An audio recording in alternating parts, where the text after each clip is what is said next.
the curtain that we're just putting the finishing touches to is the sort of end of, I don't know, like 3 or 4 months of work, and in some ways sort of started with a trip to Vienna. I was making an exhibition in Vienna at the Vienna Secession last year, and I did a lot of research about various Austrian architects, and one of them was a guy called Joseph Frank,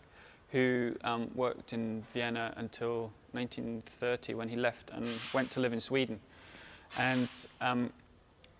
in Sweden he started to work with a company called Svensk Tenn, who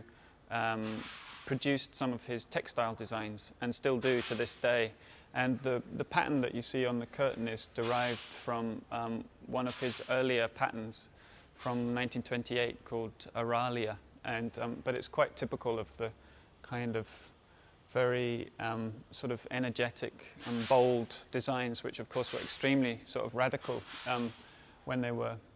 first produced, and still are to some degree. And sort of reading about Frank, that I sort of realized that he actually had very little kind of contact with the sort of material he was using to design the textiles. He kind of used a lot of sort of secondary reference material for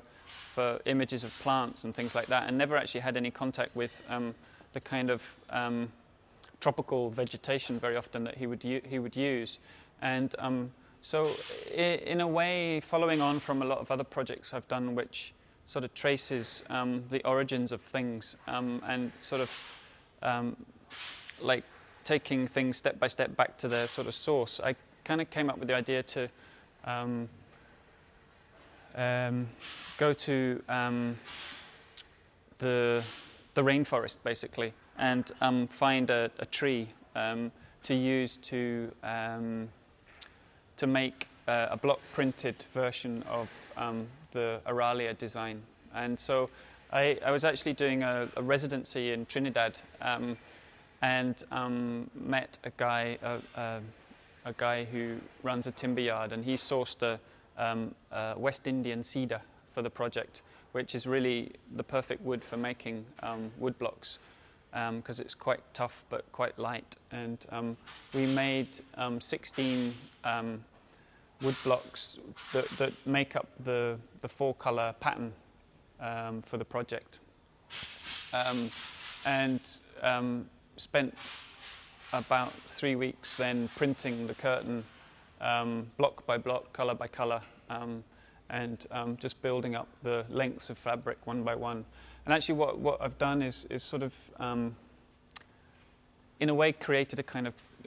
clearing, I suppose, in the jungle, as it were, and started to break down the pattern so that you can see in a way how the structure of it functions. So you have these kind of fragments of the pattern appearing as if a kind of, creating a kind of clearing, I suppose. And somehow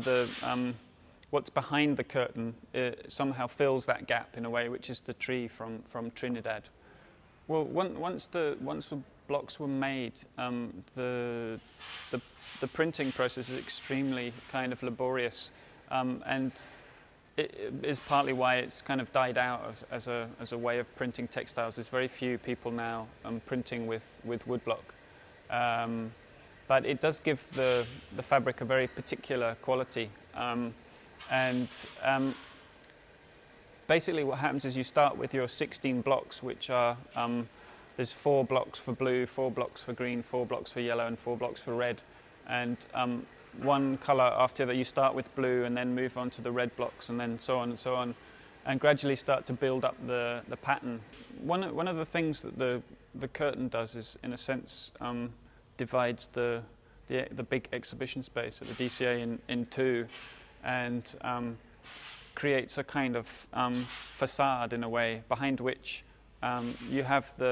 this area, which is really the sort of, in a sense, well, notionally at least, the sort of production area. So in a way, in a very sort of simple way, it presents what went into making the image, the curtain, the image of the jungle, as it were. And what we have here is the remains of the tree, the West Indian cedar, which was imported from Trinidad earlier in the year, and then a long, low table, which was built from various tables that were just found in junk stores and stuff, cobbled together to make this 25-foot long sort of printing surface, which is just the same width as the fabric, which is laid on with some kind of double-sided tape to keep it in exactly the same place so that the inks all register one on top of the other. And at the far end of the table, there's the 16 wood blocks, which are the kind of the constituent parts of the pattern, which are kind of in a way made in three layers. There's the handles, which are used for sort of manipulating the blocks and getting them into the right position, and then the bulk of the block, which gives it its strength. And then there's another layer, which was the layer that was cut to create the pattern in each case. And we actually, in a way, we sort of used, it's a very ancient process, woodblock printing, but we've kind of used a very high-tech process to produce the fine cut on the wood using a laser from sort of computer-generated drawings. So it's a little bit of old school and a little bit of new school together, I suppose. And then you have also of course, the four colors. It's actually very close to the process of four-color printing that's used in commercial printing, which is where you use cyan, magenta, yellow, and black. But in this case, it's red, blue, green, and yellow. But the same thing happens when you lay one color on top of the other. You produce a third, fourth, or fifth color, depending on how many layers of ink you use. The work is based on a structure that's in Malmö in Sweden, and it's a building that I discovered a few years ago when I was working on another project connected to a crematorium, in fact, that Leverance had been involved with designing with another Swedish architect called Asplund. And I was doing some research about the two architects for that project, and I came across this building that he'd made, his last building, in fact, in 1969. And it's a very, very simple structure. Concrete. The original building is concrete, and it's very simply designed to grow and sell flowers, and consequently has this very simple structure with two large windows, almost like eyes, at the top of the tallest wall, and then a long, low glass window on the other side. And I was sort of thinking about the sort of simplicity of the architecture of the building in relation to gallery architecture, and I suppose specifically in relation to this gallery space. And I kind of came up with an idea to try and force the two buildings together. The flower kiosk with its very simple architecture designed to grow plants, and then the gallery with its sort of equally explicit architecture based on the need to illuminate works of art. And so all I've done is built a 1 to 3.5 scale replica of the building, and then kind of flipped it so that the foundations of the building are against the wall, and so that the building in a way is a kind of opportunistic structure within the gallery, so that the building in a way seeks out the light in the space, and the two eyes or big windows in the flower kiosk look up through the long, thin window in the gallery,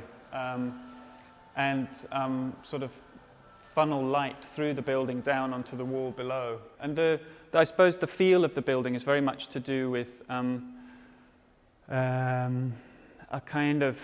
sense of a sort of homemade, improvised structure. And so somehow the structure's somewhere between a kind of allotment shed or a garden shed and then this very kind of tight piece of quite minimal modernism that exists in Malmö. So I just made the building with sort of found materials, which is why it has this kind of patina to it, using an old green tarpaulin for the roof, and then found timber to make the rest of the structure. So yeah, that's hence its sort of feel, I suppose.